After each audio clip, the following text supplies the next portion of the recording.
ETF index mutual funds నేర్చుకుని stock మార్కెట్లో రాణించాలనుకుంటున్నారా? వెంటనే ఈ నెంబర్కి కాల్ చేయండి.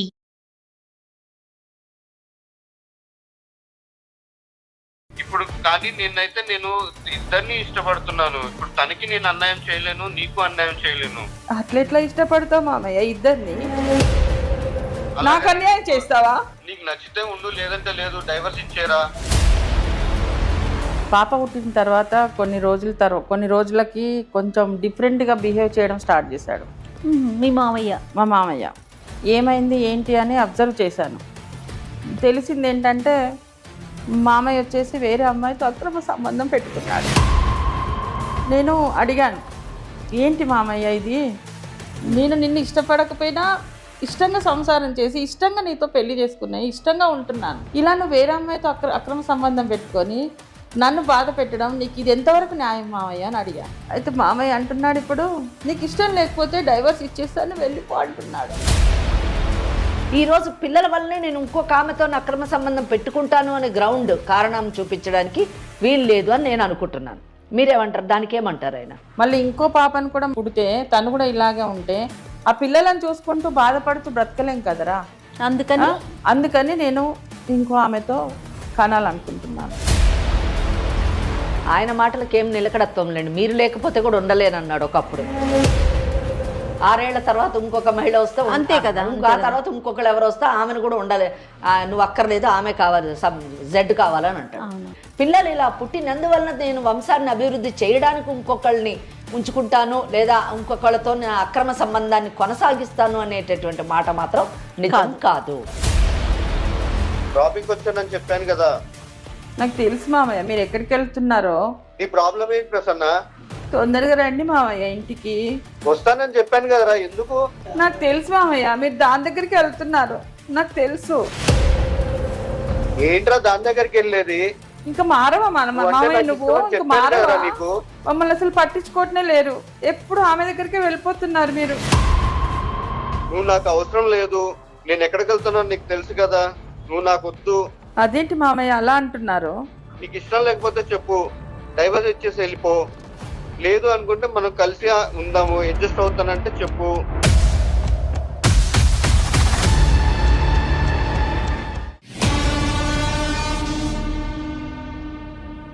ఏబీసీ హాస్పిటల్ సమర్పించు లీగల్ అడ్వైస్ కార్యక్రమానికి స్వాగతం. నాతో పాటు అడ్వకేట్ వెంకటేశ్వరి గారు ఉన్నారు. అమ్మ నమస్తే. నమస్తే అండి. అమ్మ ప్రసన్న అని ఒక ఆవిడ మన దాకా వచ్చారమ్మా. తను ఏం చెప్తున్నారంటే, నాకు ఇష్టం లేని పెళ్లి చేశారు. ఓకే, ఇష్టం లేదు నాకు కూడా, కానీ ఇష్టంతోనే ఒక భార్యగా నేను ఉంటున్నాను. కానీ ఇప్పుడు అతని ఇష్టం లేదంటున్నాడు. నాకేం చేయాలో తెలియట్లేదు. సో లీగల్ అడ్వైస్ కార్యక్రమం ద్వారా నేను మీతో మాట్లాడతాను, మీతో ముఖ్యంగా అడ్వకేట్ మేడంతో నేను మాట్లాడతాను. నాకు ఆ మేడం యొక్క సలహా కావాలనేసి అడుగుతా ఉన్నారు. ఓకే, మరి పలకరించేద్దామమ్మా. నమస్తే అమ్మ ప్రసన్న గారు. నమస్తే అండి. మేడం వెంకటేశ్వరి గారు. నమస్తే. చెప్పండి ప్రసన్న గారు. అమ్మ నా పేరు ప్రసన్న, నా హస్బెండ్ పేరు వచ్చేసి సత్యనారాయణ, మాది ఖమ్మం అండి. ఓకే. అమ్మ నాన్నల బలవంతం మీద మేనమామనే పెళ్లి చేసుకున్నాను. అంటే నేను పుట్టగానే మేనమామతోనే పెళ్లి చేయాలి, ఇతనే నీ భర్త అనేసి అమ్మ నాన్నలు బలవంతం చేశారు. ఇష్టం లేకపోయినా నేను చేసుకోవాల్సి వచ్చింది. కాదండి ప్రసన్న గారు, అమ్మ కంటే తమ్ముడు కాబట్టి ఖచ్చితంగా ఉంటుంది. తమ్ముడో మరి అన్నయ్యో. నాన్నగారు కూడా అదే పరిస్థితా? మీ నాన్నగారు కూడా? నాన్న కూడా అదే పరిస్థితి. అమ్మా నేను సాఫ్ట్వేర్ ఎంప్లాయీని. నా హస్బెండ్ చదవలేదు. వాళ్ళ ఇష్ట ప్రకారం నేను మా మామయ్యని పెళ్లి చేసుకున్నాను. అంటే దీనికి కారణం కేవలం మీరు వాళ్ళతో పాటు ఇంట్లో ఉండిపోతారనేనా? వాళ్ళ కళ్ళ ముందే ఉంటారనే, లేకపోతే కట్న కానుకలు ఇచ్చుకోలేము, బయట వేరే సంబంధం తెచ్చి చేయలేము, ఇలాంటి కారణాలు ఉన్నాయా మీ పేరెంట్స్? లేదండి, అంటే నాన్న అమ్మ వాళ్ళు కొంచెం పూరైనా పర్వాలేదు, నా కూతురు నా కళ్ళ ముందు ఉంటుంది అన్నట్టుగా వాళ్ళు మామయ్యకి ఇచ్చి పెళ్లి చేశారు. మామయ్యతో కూడా మాట్లాడాను, చెప్పాను, ఇష్టం లేదు, వద్దు మామయ్య మనం పెళ్లి చేసుకోవద్దు అంటే తను కూడా చిన్నప్పటి నుంచి నువ్వే నా భార్యవా అనుకున్నాను, అందుకే పెళ్లి చేసుకుంటున్నాను అని అంటే ఇంకా ఇంతమందిని బాధ పెట్టి నేను కాదు అంటే అందరూ బాధపడతారు. అందుకే నా ఇష్టాన్ని వదులుకొని నేను వాళ్ళ కోసం పెళ్లి చేసుకున్నాను. కానీ మేడం ఇష్టంతో సంసారం చేశాను. నా హస్బెండ్ అంటే ఇప్పటికీ నాకు ప్రాణం. సంతోషం. అంటే ఎందుకంటే మీ మేనమామే కదమ్మా, మేనమామే చాలా బాగా చూసుకుంటాడు. మీరు చిన్న పిల్లే కదా నిజం ఆ, చెప్పాలంటే. నా మామయ్య చేతిలో నేను చిన్న పిల్లని. అతనికి మీకు ఏజ్ డిఫరెన్స్ కూడా చాలా ఉంది. ఉందండి, ఎంత ఉంటదండి? 6 years. పెద్ద గ్యాప్ అని అనుకోవటానికి లేదు. అంటే యూజువల్లీ ఏంటంటే అమ్మ తమ్ముడు అంటే కొంచెం ఏజ్ డిఫరెన్స్ ఎక్కువ ఉంటది అని మనం అనుకుంటూ ఉంటాం. అదేలే. అంటే మేబీ వాళ్ళ మదర్ కి తమ్ముడు చాలా లేట్ గా పుట్టినట్టున్నాడు. ఆ, ఏజ్ డిఫరెన్స్ ఎక్కువ లేదు కాబట్టి వాళ్ళు చెయ్యాలని అనుకున్నట్టున్నారు ఈ కేసులో. ఈ కేసు మటుకు చెప్పండి అమ్మా. 2 years తర్వాత ఒక పాప పుట్టింది. ఓకే. తను హ్యాండిక్రాఫ్ట్. ఇంకా అది ఒక బాధ ఎక్కువ. అంటే ఎందుకంటే ఒకటి జయ, ఇక్కడ హ్యాండిక్యాప్డ్ అని చెప్పగానే నేను పెద్ద ఏమి షాక్ కాలేదు. ఎందుకంటే మేనమామని చేసుకోవడం వల్ల వచ్చేటటువంటి మెడికల్ ప్రాబ్లమ్స్లోని ఇదొక ప్రాబ్లం. ఇక్కడ మీరు గమనించండి, ఆ అమ్మాయికి ఇష్టం లేకపోయినా పెళ్లి చేసుకుంది. పెళ్లి చేసుకుంది కాబట్టి ఆ మేనమామ దానికి తగ్గట్టుగానే మంచిగానే చూసుకున్నాడు, పసిపాపలా చూసుకున్నాడని చెప్తుంది. 2 ఏళ్ల తర్వాత వీళ్ళకి ఒక పాప కూడా పుట్టింది. ఆ పాప అన్ఫార్చునేట్లీ హ్యాండిక్యాప్డ్ కావడం ఇక్కడ నుంచి నిజం చెప్పాలంటే tragedy in the life start అయ్యింది. లెట్స్ సీ అసలు ఏంటి పరిస్థితి. తర్వాత ఏమైందండి? పాప పుట్టిన తర్వాత కొన్ని రోజులకి కొంచెం డిఫరెంట్గా బిహేవ్ చేయడం స్టార్ట్ చేశాడు మీ మామయ్య. మా మామయ్య. ఏమైంది ఏంటి అని అబ్జర్వ్ చేశాను. తెలిసింది ఏంటంటే మామయ్య వచ్చేసి వేరే అమ్మాయితో అక్రమ సంబంధం పెట్టుకున్నాడు. నేను అడిగాను, ఏంటి మామయ్య ఇది? నేను నిన్ను ఇష్టపడకపోయినా ఇష్టంగా సంసారం చేసి ఇష్టంగా నీతో పెళ్లి చేసుకున్నాయి, ఇష్టంగా ఉంటున్నాను. ఇలా నువ్వు వేరే అమ్మాయితో అక్రమ సంబంధం పెట్టుకొని నన్ను బాధ పెట్టడం నీకు ఇది ఎంతవరకు న్యాయం మామయ్య అని అడిగాను. నీకు ఇష్టం లేకపోతే డైవర్స్ ఇచ్చేస్తాను వెళ్ళిపో అంటున్నాడు. అంటే డైవర్స్ ఇవ్వడానికి ఆయన పెళ్లి చేసుకుంది. పాపకి ఏంటండి ప్రాబ్లము అంటే నాకు ఎగ్జాక్ట్ తెలియలేదు. తను నిలబడలేదండి, తను నిలబడలేదు, పడుకొనే ఉంటుంది. డాక్టర్లు ఏం చెప్పారండి చూపిస్తే కనుక? డాక్టర్ ఇంకా ఇట్లాగే పడుకొనే ఉంటుంది, తనలో ఎదుగుదల లేదు, మేనరిక కారణంగా ఇలా పుట్టింది. అఫ్ కోర్స్ ఇంకా వేరే ఇంకా పుట్టినా కూడా అలాగే పుట్టొచ్చు అని అన్నారు. Okay okay. మా మామయ్య ఏం చేశాడు, నేను ఇంకో బిడ్డను కనాలి, నా వంశం పైకి రావాలంటే నాకు ఇంకో సంతానం రావాలి, సో నీతో నేను ఉంటే అట్లాగే పుడుతుంది ఇంకో పాప కూడా, అందుకే నేను ఆ అమ్మాయితో కనాలనుకుంటున్నాను, నీకు ఇష్టమైతే ముగ్గురం కలిసి ఉందాం, లేదంటే నీకు డైవర్స్ ఇస్తాను వెళ్ళిపో. అంటే సాఫ్ట్వేర్ అంటున్నారు కాబట్టి మీరు బీటెక్ చేస్తుంటారని నేను అనుకుంటున్నాను.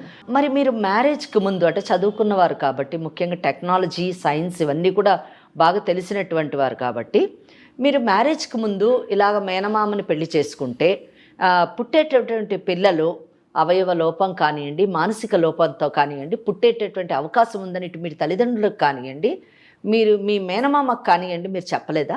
అంటే ఆ అవేర్నెస్ మీరు తీసుకురాలేదా? చెప్పాను మేడం. ఓకే, అప్పుడేమన్నారు? మూఢనమ్మకం అన్నారు. మీ మ్యారేజ్ జరిగిన 2 ఏళ్ల తర్వాత ఒక పాప పుట్టిన తర్వాత ఈరోజు పిల్లల గురించి నేను ఇంకొక ఆమెతోనే అక్రమ సంబంధం పెట్టుకుంటాను, ఆమె ద్వారా వేరే పిల్లల్ని జన్మనివ్వడానికి ట్రై చేస్తాను అని చెప్తున్నారు.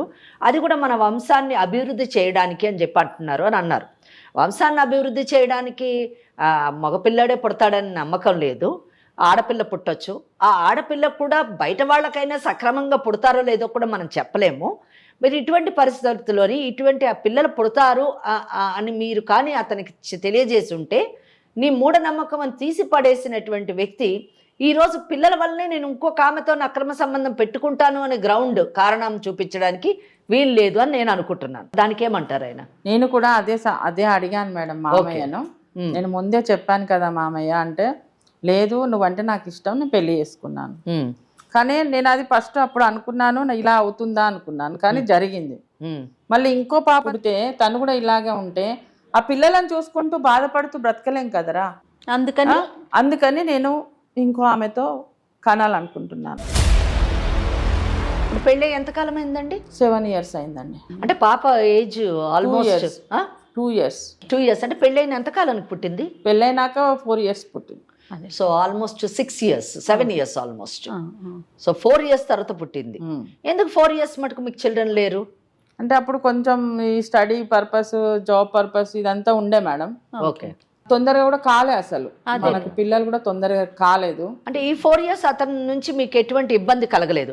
అంటే పిల్లలు పుట్టట్లేదని కానివ్వండి, లేదా నువ్వు ఈ చదువులోని దీంట్లోనే బిజీగా ఉన్నావు, నిన్ను పెళ్లి చేసుకుని లాభం లేదు అనేటటువంటి మాటలు కానివ్వండి, ఇటువంటి ఏమీ లేదు? లేదు. చాలా సో మంచివాడు. ఈ 4 years చాలా బాగున్నారు. ఎప్పుడైతే కొంచెం ఇబ్బందితో పాప పుట్టిందో అప్పటి నుంచి అతనిలో మార్పు మొదలైపోయింది. వచ్చింది. మరి మీ అమ్మగారి వాళ్ళకి వాళ్ళ అక్కకి బావకి వాళ్ళకి చెప్పారా మీరు ఈ విషయం వాళ్ళ దాకా తీసుకెళ్లారా? నేను ఇంకా చెప్పలేదు మేడం. ఇంకొక విషయము ప్రసన్న, ఈయనలోని మార్పు అంటే ఆమెతోని ఇంకొక ఆమె ఎక్స్ ఉన్నారు, ఆమెతోని ఇతనికి అక్రమ సంబంధం ఎంత కాలం నుంచి ఉంది? 4 years నుంచి ఉందంట మేడం. ఎస్. సో ఇక్కడ అంటే నేను ఈ క్వశ్చన్ అడగడానికి కారణం ఏంటంటే పాప అనేది ఒక కారణం మాత్రమే, అంతే.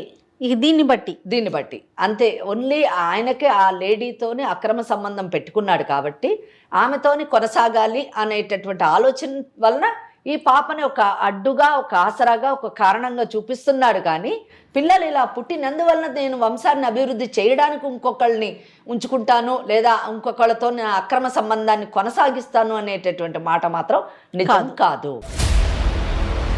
ఎందుకంటే 4 సంవత్సరాలు అతను ఈ అమ్మాయితోని బాగున్నాడు. తర్వాత 2 ఏళ్ళు అయింది పాప పుట్టి. ఈ అమ్మాయి చెప్పే ప్రకారం, ప్రసన్న చెప్పే ప్రకారం 4 ఏళ్ళు అయింది ఆ అమ్మాయితో అక్రమ సంబంధం పెట్టుకొని. అంటే పాప పుట్టక ముందే 2 ఏళ్ళు ముందే అక్రమ సంబంధం మొదలయ్యింది.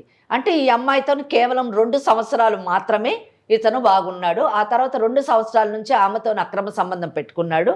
2 సంవత్సరాలు కొనసాగింది. ఆ తర్వాత పాప పుట్టడము, ఆ పాప ఈ రోజున ఆల్మోస్ట్ 3 years అవ్వడము, ఇదంతా ఈ 4 yearsలోని ఈ was associated with that lady. ఆ అమ్మాయితోని ఉంటూ ఉన్నాడు, తన జీవితాన్ని చాలా హ్యాపీగా గడుపుతూ ఉన్నాడు.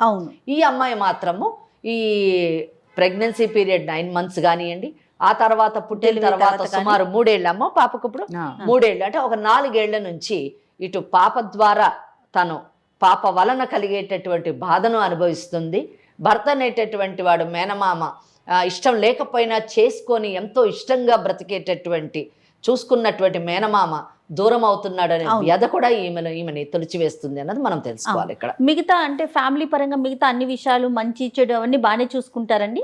అన్ని బాగానే ఉంటాయి మేడం. ఇంట్లో ఫైనాన్షియల్ గా కానీ అంటే అతనికి అతను ఏం చేస్తుంటారన్నారు? తను car driver madam. Car driver. Okay. నా శాలరీతోని నేను ఇంట్లో మెయింటైన్ చేసుకుంటాను. తనకు కొంత తక్కువ అమౌంట్ వస్తుంది. సో ఇంకో ఆమె ఉంది, ఆమె కూడా సాఫ్ట్వేర్.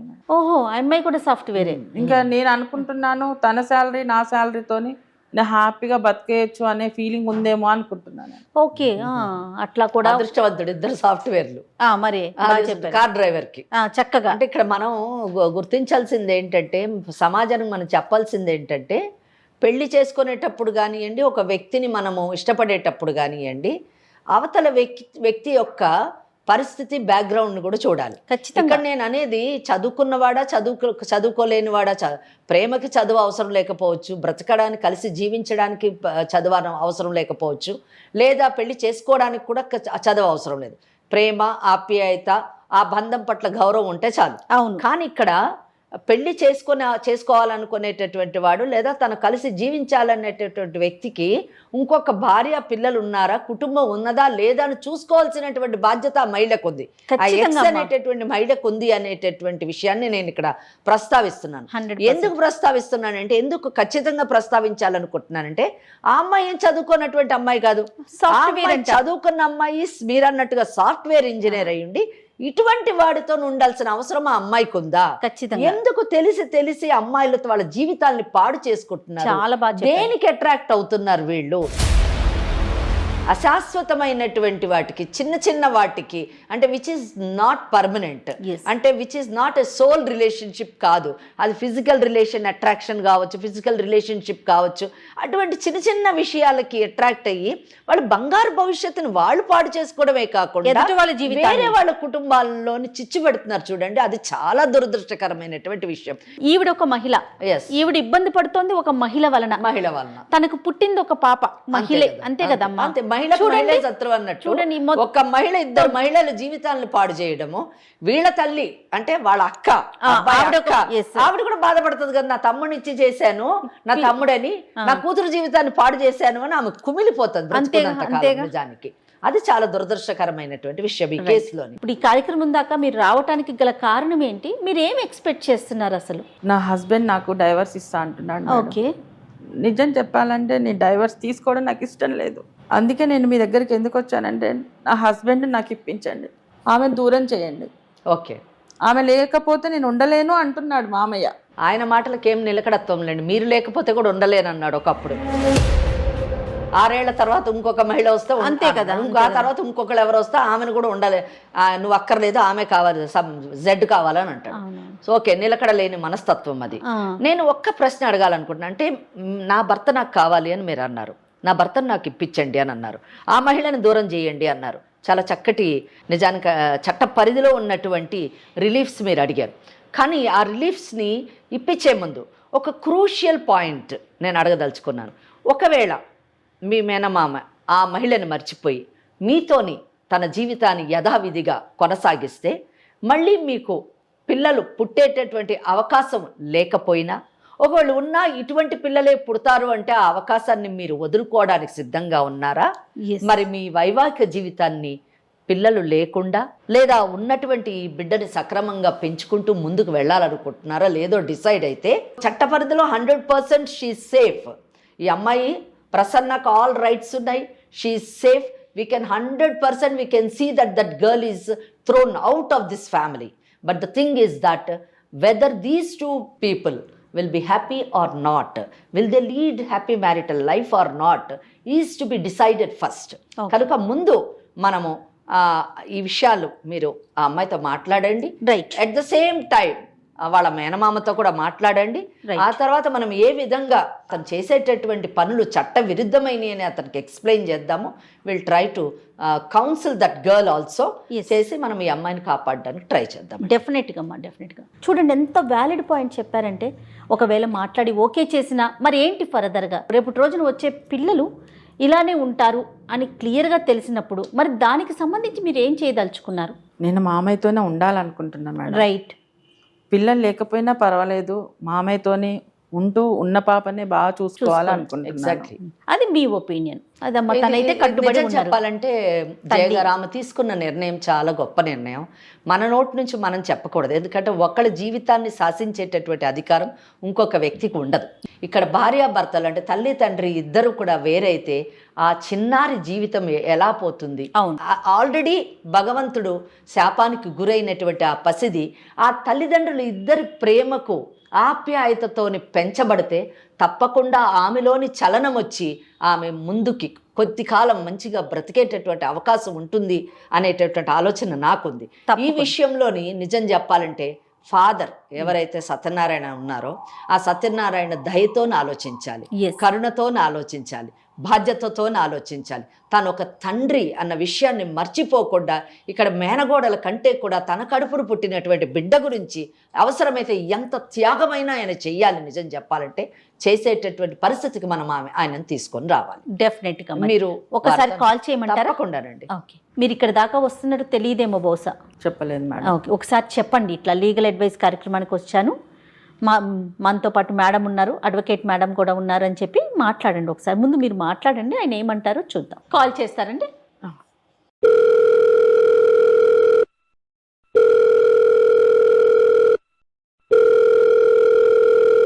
హలో. హలో, చెప్పరా ప్రసన్న? ఎక్కడున్నారు? నేను డ్రాపింగ్ వచ్చాను ప్రసన్న. ఎప్పుడు వస్తారు మామయ్య ఇంటికి? నాకు లేట్ అవుతుందిరా. నాకు తెలుసు ఎక్కడికి వెళ్తున్నావో. డ్రాపింగ్ వచ్చానని చెప్పాను కదా. నాకు తెలుసు మామయ్య మీరు ఎక్కడికి వెళ్తున్నారో. నీ ప్రాబ్లం ఏంటి ప్రసన్న? నాకు తెలుసు మామయ్య మీరు దాని దగ్గరికి వెళ్తున్నారు, నాకు తెలుసు. ఏంట్రా దాని దగ్గరికి వెళ్ళేది? ఇంకా మారవా మామయ్య నువ్వు? ఇంకా మారవా? నీకు దానింటికి వెళ్తున్నావు నాకు తెలుసు. డ్రాపింగ్ వెళ్ళానని చెప్పాను కదా, ఎందుకు సతాయిస్తున్నావు? నేనే సతాయిస్తున్నాను మామయ్య, మీరే కదా ఎప్పుడు నైట్ వస్తున్నారు, మమ్మల్ని అసలు పట్టించుకోవటమే లేరు, ఎప్పుడు ఆమె దగ్గరికి వెళ్ళిపోతున్నారు మీరు. నువ్వు నాకు అవసరం లేదు, నేను ఎక్కడికి వెళ్తున్నాను నీకు తెలుసు కదా. నీకు ఇష్టం లేకపోతే చెప్పు, డైవర్స్ ఇచ్చేసి వెళ్ళిపో. లేదు అనుకుంటే మనం కలిసి ఉందాము, అడ్జస్ట్ అవుతానంటే చెప్పు. ఎలా ఉంటాను మామయ్య నువ్వు ఇంకో లేడీతో ఉంటే? మన పాప గురించే కదరా. అది కాదు మామయ్య, ఇప్పుడు మనకు పిల్లలు కావాలి అంటే ఇంకో వేరే సొల్యూషన్ వెతుక్కుందాం కదా, దానికోసం ఇంకో అమ్మాయిని పెట్టుకోవాలా? అది కాదురా, తనంటే నాకు నన్ను ఇష్టపడింది తను, నేను తనని ఇష్టపడ్డాను. నేను అంటే నేను ఇష్టపడలేదా మామయ్య నిన్ను? నువ్వు నన్ను ఇష్టపడలేదా? అనట్లేదురా, నువ్వంటే ఇష్టమే నాకు. ఇద్దరిని ఇష్టపడుతున్నాను. ఇప్పుడు తనకి నేను అన్యాయం చేయలేను, నీకు అన్యాయం చేయలేను. అట్లెట్లా ఇష్టపడతావు మామయ్య ఇద్దరిని? నాకు అన్యాయం చేస్తావా? నీకు నచ్చితే ఉండు, లేదంటే లేదు. అట్లా అనొద్దు మామయ్య. సార్ మేడంకి ఇవ్వండి, సార్ మేడంకి ఇవ్వండి, మాట్లాడతారు. సత్యనారాయణ గారు, నేను వెంకటేశ్వరి లాయర్ని. మీరు చక్కగా నిజం చెప్పాలంటే ఒక డ్రైవర్లా కాకుండా చాలా చదువుకున్నటువంటి వ్యక్తిలాగా సంస్కారంగా మాట్లాడుతున్నారు. కానీ మీ జీవితంలో మాత్రం ఆ సంస్కారాన్ని ప్రదర్శించకపోవడం చాలా దురదృష్టం అండి. నేను చదువుకోలేదు మేడం. కానీ చదువుకోకపోయినా తల్లిదండ్రుల మాటకి, మీ అక్క మాటకి తల వంచి మీరు మీ మేనగోడలను పెళ్లి చేసుకున్నారు. మీకు పాప పుట్టి ఎంత కాలం అయింది? 3 years మేడం. ఈ అమ్మాయి అంటే ఇంకొక అమ్మాయితో మీరు ఇప్పుడు ప్రేమలో ఉన్నారు కదా, ఆ అమ్మాయి ఎప్పుడు పరిచయం అయిందండి మీకు? 4 years మేడం. 4 years అంటే ఎంత? ఆమె పేరేంటండి? ఆమె పేరు దివ్య మేడం. దివ్య. అంటే మీకు ఆమె పరిచయం అయి 4 ఏళ్ళు అయ్యింది. ఇక్కడికి ఓకే, ఇది పక్కన పెడదాము. మీరు ఎందుకు అసలు ఇప్పుడు మీ మేనగోడల్ని వదిలేయాలనుకుంటున్నారండి? మేడం ఇప్పుడు పాప వల్ల మేడం తనకి మీ మామయ్య నువ్వు చేసుకోవాలని చెప్పి చేశారు. ఆ ఇష్ట ప్రకారంగానే చేసుకున్నాం మేడం, పెద్దలు అంగీకరించుకొని. ఓకే. దాని కారణంగా మాకు పుట్టిన పిల్లలు జెనెటిక్ డిసార్డర్ తో పుట్టారు. ఓకే. నేను కొందరు తెలిసిన డాక్టర్ వాళ్ళతోటి కొంచెం అంటే క్యాబ్ లో పరిచయం వస్తువులు వాళ్ళతోటి మాట్లాడితే వాళ్ళు చెప్పారు, ఇలాగ మీరు ఇంకో ప్లాన్ చేసినా నెక్స్ట్ దానికి పుట్టే అవకాశం ఉంటది అని అన్నారు. దాని గురించి నేను ఏంటంటే ఇంకొక అమ్మాయి తోటి కొంచెము కలిసి ఉండడం జరుగుతుంది. ఆ అమ్మాయి పరిచయం అయి మీకు 4 ఏళ్ళు అయింది.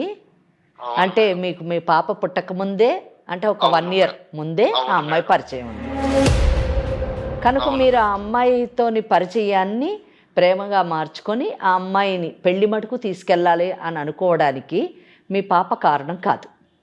ఏమంటారు మీరు? అదే కరెక్ట్. రిలేషన్ లేదు మేడం. మెల్లమెల్లగా మాకు కొంచెము ఫ్యామిలీలో డిస్టర్బెన్స్ వచ్చి. ఏం డిస్టర్బెన్సెస్ వచ్చాయండి? అంటే పాప వల్లే మేడం కొంచెం చికాకులు గొడవలు అలాంటివి. ఓకే అండి, ఇప్పుడు కాదండి, పాప ఆ మొక్కదానికే పాప కాదు, ప్రసన్నకు ఒక్కడికే, మీ మేనగోడలకు ఒక్క ఆమెకే పాప కాదు, మీకు కూడా కూతురే. ఇద్దరికి చికాకులు కానివ్వండి, త్యాగం కానివ్వండి, కష్టాలు కానివ్వండి, ఆ బిడ్డ గురించి మీరు ఎన్నైనా సహించాలండి. ఎందుకంటే మీరిద్దరూ కలిసి ఆ అమ్మాయిని ప్రపంచంలోకి తీసుకొచ్చారు. మీ తప్పుల వలన, మీ పెద్దల తప్పుల వలన, అదే తెలియని తనం వలన మీరు ఒక పసిదాన్ని భవిష్యత్తు, పసిదాన్ని జీవితాన్ని అస్తవ్యస్తం చేశారు. ఎంత దయనీయం అండి! ఆ అమ్మాయి బ్రతికున్నంత కాలం ఆ మంచంలోనే మాట పలుకు లేకుండా, చలనం లేకుండా అలాగే ఉండడం ఎంత దురదృష్టకరమైనటువంటి జీవితం అండి, ఎంత దయనీయమైనటువంటి జీవితం అండి. అటువంటి బిడ్డను చూసినప్పుడు మనకి నిజానికి అసలు కడుపులో తరుక్కుపోతుందండి. ఆ అమ్మాయి ఎలా బ్రతుకుతుంది అని ఆ అమ్మాయి భవిష్యత్తు తలుచుకుంటేనే చాలా అగమ్యగోచరంగా ఉంటుంది. అటువంటి బిడ్డను మీరు పెంచి పెద్ద చేసి కళ్ళల్లో పెట్టుకొని, కడుపులో పెట్టుకొని కాపాడవలసింది పోయి ఆమె పాటిని ఆమెను వదిలేసి మీరు ఇంకొక మహిళతోని ప్రేమగా నడపడం అన్నది ఎంత ఒక బాధ్యత కలిగినటువంటి తండ్రి చేయాల్సిన పనేనా అండి? ఎంత దురదృష్టం అండి! ఏమండి, సాధారణంగా చాలా ప్రాంతాల్లోని మేనమామ అంటే తండ్రితో సమానం అంటారండి. ఇక్కడ మీ తల్లిదండ్రులు అంటే మీ అక్క ఏవైనా కారణాలు కావచ్చు, వినండి, కారణాలు ఏమైనా కావచ్చు, తన బిడ్డను మీ చేతిలో పెట్టింది, మీరు బిడ్డగా చూసుకుంటారని. ప్రసన్న కూడా తను మాట్లాడినప్పుడు మా మావయ్య నన్ను కన్న బిడ్డలా చూసుకున్నాడు అని చెప్పింది. 2 సంవత్సరాల పాటు చక్కగా చూసుకున్నాడు అని చెప్పింది. అలా చూసుకున్న మీరొక తండ్రి అయినప్పుడు, అంటే మీ మేనగోడలనే బిడ్డగా చూసుకున్న మీరు, మీ కడుపును పుట్టినటువంటి బిడ్డని ఇంకా అద్భుతంగా ప్రేమగా చూసుకోవాల్సినటువంటి మీరు ఆ బిడ్డని వదిలేసి, అలా అంతేకాకుండా బిడ్డలాంటి మీ మేనగోడల్ని విడాకులు తీసుకొని వెళ్ళిపో అని అనడము ఏమండి? మనుషులు మానవత్వం ఉన్నటువంటి ఏ తండ్రి అయినా చేసేటటువంటి పని అండి? చెప్పండి మీరే. మరి ఏం చేయను మేడం? చేయడానికి చాలా ఉందండి. ఏమి చెయ్యాలి అని అనొద్దండి. ఏమి చెయ్యాలి అనే ప్రశ్నించేటటువంటి పని మీరు చేయట్లేదు. ఏమి చెయ్యాలి అని ప్రశ్నించడానికి మీకు ఆ హక్కు లేదు. ఆ ప్రశ్నకి సమాధానం మేము ఇవ్వగలము. ఏం చెయ్యాలంటే ఆమెను వదిలేయాలి. ఎందుకంటే ఇప్పుడు ఆమెమి తల్లి కాలేదు, ఆమె జీవితం లేకుండా లేదు. నాకు ప్రసన్న చెప్పింది, ఆ అమ్మాయి ఒక బీటెక్ చదివినటువంటి అమ్మాయి సాఫ్ట్వేర్ ఇంజనీర్లకు పనిచేస్తుంది అని చెప్పారు. మీరు ఆ అమ్మాయికి అన్యాయం చేయను అని అంటున్నారు దివ్యాకి. మీరు చేస్తుంది అన్యాయమేనండి. ముగ్గురు కలిసి ఉందాము అని అంటున్నారు, మీరు ముగ్గురు కలిసి ఉండడానికి అవకాశం ఉండదండి. అందుకే మీరు ఈ అమ్మాయిని డైవర్స్ ఇమ్మని చెప్తున్నారు. ఇక్కడ మీరు మేనగోడలకు డైవర్స్ ఇస్తే మేనగోడలతో పాటు కన్న కూతురుకు కూడా మీరు అన్యాయం చేసిన వాళ్ళు అవుతారు. మేనగోడలకు అది కాదండి సొల్యూషన్. అక్కడ ఆ అమ్మాయిని వదిలేస్తే ఆ అమ్మాయికి బంగారు భవిష్యత్తు ఉంది. ఆ అమ్మాయికి తగినట్టు ఆ స్థాయిలోనే ఆమె ఇంకొకరిని పెళ్లి చేసుకొని అద్భుతమైనటువంటి జీవితాన్ని ఆమె జీవించగలదు. అదే మీరు కానీ ఆ అమ్మాయిని పెళ్లి చేసుకుంటే ఆ అమ్మాయికి పెళ్లి అనే స్టేటస్ ఉండదు, భార్య అనేటటువంటి గౌరవం ఈ సమాజంలో లభించదు. చట్టపరంగా ఆమె ఎప్పటికీ మీకు భార్య కాలేదండి. ఇంకొక విషయం చెప్తున్నానండి, జాగ్రత్తగా వినండి. మీరు పెళ్లి చేసుకోవాలని అనుకున్నారు, మీరు అన్నారు డాక్టర్స్ నేను కన్సల్ట్ చేశాను, మళ్ళీ పిల్లలు పుడితే కూడా ఇలాగే పుడతారు అని చెప్పారు అని అన్నారు. ఏమండి, డాక్టర్స్ ఎందుకండి? మీ మేనగోడలే పెళ్లికి ముందు చెప్పింది, ఇలాంటి మేనరికాలు పెళ్లి చేసుకుంటే పుట్టేటువంటి పిల్లలు అస్తవ్యస్తంగా పుడతారు అని చెప్పినప్పుడు అవన్నీ మూఢనమ్మకాలను మీరే కొట్టేశారు కదండి, కదా? ఎందుకండి ఏ తప్పు కామకి మీరు శిక్ష వేస్తున్నారు? మీ మేనగోడలకి చదువుకున్నందుకు శిక్షణ, మీ అక్క కడుపును పుట్టినందుకు శిక్షణ, తల్లిదండ్రుల మాట విని తల వంచుకొని మిమ్మల్ని పెళ్లి చేసుకున్నందుకు శిక్ష పడాలా, లేదా మీతోని ప్రేమగా ఇన్ని సంవత్సరాలు కాపురం చేస్తున్నందుకు శిక్ష పడాలా, లేదా తన కడుపున ఇటువంటి బిడ్డ పుట్టి నిత్యము బాధకు లోనవుతున్నందుకు శిక్ష అండి? ఎందుకు శిక్ష అండి? ఎందుకు శిక్ష విధిస్తున్నారు చెప్పండి? కారణం లేకుండా శిక్ష విధించడం ఎంత తప్పండి, అది ఎంత పాపం చెప్పండి. మీరు దివ్యాని కానీ పెళ్లి చేసుకోవాలంటే మీరు ప్రసన్నాని విడాకులు ఇవ్వాల్సి వస్తుంది. ప్రసన్న మీరు విడాకులు ఇవ్వమంటే ఐఎమ్ రెడీ మామయ్య అని చెప్పేసి విడాకులు ఇస్తుంది అని అనుకుంటే మాత్రం అది తప్పండి. ఎట్టి పరిస్థితిలోనే ఆమె మీకు విడాకులు ఇవ్వదు. ఎందుకంటే ఆమె విడాకులు ఇవ్వాల్సినటువంటి అవసరం ఆమెకి లేదు. హలో, వింటున్నారా? వింటున్నాను మేడం. మీరు విడాకులు తీసుకోవాలనుకుంటే మీకు హిందూ వివాహ చట్టం ప్రకారము సెక్షన్ 13 కింద విడాకులు తీసుకోవడానికి కారణాలు చెప్పారండి. ఆ కారణాల్లో ఏ కారణంలో కూడా మీ కేసు పడటం లేదు, మీకు విడాకులు వచ్చేటటువంటి అవకాశము లేదండి. కనుక మీకు విడాకులు రాదు. అంతేకాకుండా మీరు ఒకవేళ విడాకులు తీసుకోను, మీ ఇష్టం ఉన్నట్టు చేసుకోండి, నేను నాకంటూ ఒక చట్టం ఉంది, నా ఇష్టం ఉన్నట్టు నేను చేస్తాను అని అనుకుంటే మాత్రము మీరు సెక్షన్ 82 కింద మీకు 7 సంవత్సరాల శిక్ష, అంటే భార్య బ్రతికుండగా ఇంకొక మహిళను కానీ మీరు పెళ్లి చేసుకుంటే సెక్షన్ 82(1) కింద మీకు 7 సంవత్సరాలు శిక్ష పడుతుందని. శిక్ష పడ్డప్పుడు కట్టుకున్న భార్య కూడా ఆమె జీవితం నాశనం అవుతుంది, ప్రేమించినటువంటి ఆ దివ్య జీవితం నాశనం అవుతుంది. మీరు 7 సంవత్సరాలు జైల్లో ఉండి, ఇప్పుడు 35 ఏళ్ళు ఉండి ఉంటాయి మినిమమ్, మీరు 7 అంటే 42 ఏళ్ళకి బయటకు వస్తారు. బయటకు వచ్చేసరికి ఎవరి దారిని వాళ్ళు పోతారు, మీ జీవితం అస్తవ్యస్తమైపోయి ఉంటుందండి. కనుక ఇటువంటి పరిస్థితుల్లోని మీరు ఈ క్రిమినల్ కేసుల్లో పడి ఇటు భార్యకి అన్యాయం చేసి అటు ప్రేమించినటువంటి అమ్మాయికి ఎటు కాకుండా చేసి, నాకు తెలిసి ఆ అమ్మాయి ఏం మీ గురించి 7 ఏళ్ళు వెయిట్ చేయదండి, శుభ్రంగా ఇంకోళ్ళు పెళ్లి చేసుకుని హ్యాపీగా తన జీవితాన్ని తను జీవిస్తుంది. కనుక ఇటువంటి పరిస్థితుల్లోని మీరు ఇటువంటి తప్పుడు నిర్ణయం తీసుకోవడము, చట్టానికి విరుద్ధమైనటువంటి నిర్ణయం తీసుకోవడము, ఏమండి 2 ఉంటాయండి, తప్పు ఒకటి, నేరం ఒకటి. తప్పు చేస్తే పర్వాలేదండి, సరిదిద్దుకోవచ్చు. నేరం చేస్తే సరిదిద్దుకోలేమండి. తప్పుకి శిక్ష మనమే వేసుకుంటాము, నేరానికి శిక్ష చట్టం వేస్తుందండి. అది చాలా కఠినంగా ఉంటుంది, దాన్ని తప్పించుకోవడం చాలా కష్టం. మళ్ళీ సెక్షన్ 82(2) కింద అంటే ఒకవేళ మీరు కానీ మీ భార్య ఉన్న సంగతి ఆ దివ్య నుంచి దాచి, మీ పెళ్లి విషయం కూడా దాచిపెట్టి ఆ అమ్మాయిని మోసం చేసి పెళ్లి చేసుకుంటే ఆ అమ్మాయి కంప్లైంట్ వేస్తే 10 సంవత్సరాలు శిక్ష అండి. కనుక ఎందుకండి ఇన్ని శిక్షలు పడాల్సిన అవసరం మీకు లేదు. మీరు చాలా మంచి వ్యక్తి, నాకు తెలుసు, నాకు అర్థమవుతుంది. మీ భార్య చెప్పడమే కాదు, మీ మేనగోళ్ళు చెప్పడమే కాదు, మీ మాట ద్వారా నేను అర్థం చేసుకున్నాను. అన్నిటికంటే మీరు కూడా తల్లిదండ్రుల మాటను కాదనలేక, మీ అక్క మాటను కాదనలేక, తన కూతురు తన కళ్ళ ముందే ఉంటుందని ఆశించినటువంటి మీ అక్క కోరికని నెరవేర్చాలనేటటువంటి కోరికతో మీరు పెళ్లి చేసుకున్నారండి. ఎంత గొప్ప విషయం అండి. ఒక్కటే చెప్తున్నాను, మీరు ఇంత చక్కగా అడిగారు, నాకు చాలా సంతోషంగా ఉంది. 2 పిల్లలకి అంటే మీ మేనగోడలకి మీ కడుపును పుట్టినటువంటి బిడ్డకి అన్యాయం చేయొద్దండి, ప్లీజ్ అన్యాయం చేయొద్దు. ఇంకొక అమ్మాయిని కూడా, ఆ అమ్మాయి జీవితం కూడా నాశనం చేయొద్దండి. ఎందుకంటే మీ మేనకోడలు బీటెక్ చదువుకున్నటువంటి మిమ్మల్ని పెళ్లి చేసుకొని తను సంపాదిస్తూ తను కాస్త కూస్తో ఆర్థికంగా మీ కుటుంబానికి సహకరిస్తూ మీ ఒక బిడ్డకి జన్మనిచ్చిందండి. ఆ బిడ్డకి మీ ఇద్దరూ కావాలండి. తండ్రి ఆలన పాలన కావాలి, తల్లి ప్రేమ ఆప్యాయత కావాలండి. ఈ 4 ఆ అమ్మాయికి ఇవ్వండి. ఆ బిడ్డకి ఎలాగూ భగవంతుడు అన్యాయం చేశాడు, మీరు అన్యాయం చేయొద్దండి. మీరిద్దరూ కలిసి చక్కగా ఆ బిడ్డని పెంచుకోండి. నాకు అమ్మా నాన్న ఉన్నారు అనే ఒక తృప్తినన్నా ఆ బిడ్డకి మిగల్చండి. ఆ బిడ్డని కనీసం మానసికంగా మీ పెంపకంలోని చక్కగా పెరిగేటటువంటి అవకాశాన్ని కల్పించండి. దివ్య వేరే పెళ్లి చేసుకుంటుంది, అవసరమైతే దివ్యతో నేను మాట్లాడతాను. జయ గారు మంచి కౌన్సిలింగ్ చేస్తారామండి, పిలిచి మేమిద్దరం కూర్చొని మాట్లాడి ఆ అమ్మాయిని ఒప్పించి చక్కగా అమ్మాయి వేరే అబ్బాయిని పెళ్లి చేసుకొని సెటిల్ అయ్యేటట్టుగా మనము ఆమెలోని మార్పును తీసుకొని వద్దాం. ముందు మీరు మారండి ప్లీజ్.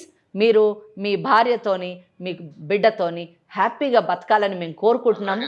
మీరు ఒక్కసారి మా దగ్గరికి రండి ప్లీజ్, రండి, ఒక్కసారి రండి. జయ మేడంని కలవండి, వారు చెప్తారు. మేము కూర్చొని మాట్లాడి సెటిల్ చేద్దాము చక్కగా, ఎవరికి గొడవ లేకుండా. అంటే మీరు ఆ అమ్మాయి ఏమన్నా దివ్య ఏమన్నా చేస్తుందని భయపడుతున్నారేమో, ఆ అమ్మాయికి మేము కౌన్సిలింగ్ చేస్తాము. ఆ అమ్మాయిని మనము అమ్మాయిని సెటిల్ అయ్యేటట్టు చేద్దామండి. చేసి మీ లైఫ్ మీరు please take care of your wife.